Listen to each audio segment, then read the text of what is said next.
Сәлем достар, бүгін татар халқының тағамы бүйрек. Ең бірінші үш картопты суға қайнатуға қойып қойыңыз. Ол піскенше қамырын басып қояйық. Қамырға 1 стакан су, 1 жұмыртқа, 1 шай қасық тұзды араластырып, оның жәймендеп қосып отырып, қамыр басамыз.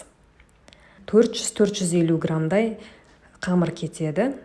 Жақсылап немесе одан аз көптеуі болуы мүмкін, оны қарайсыздар. Жақсылап иін қандырып илеп, салафанға қаптап қоя тұрамыз. Оған дейін начинкасын жасайық. Ол үшін бір жуаны турап, қазанға май құйып қыздырып қуырамыз. Оның үстіне фарш салайық. Екеуін бірге әрі қарай қуырамыз. Үстіне тұзын саламыз.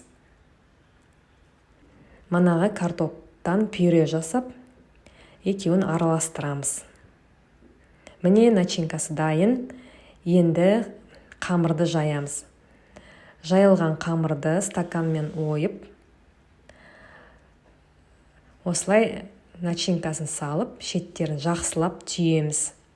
Қалауыңызша осылай өрсеңіз болады. Бүйрекшелер дайын болды. Енді сұйық майды қазанға көптеп құйып қуырамыз. Қалған қамырды да қуырып жіберіңіз. Бүйрекшелерді сары майды ерітіп бірге ұсынуға болады. Ас болсын.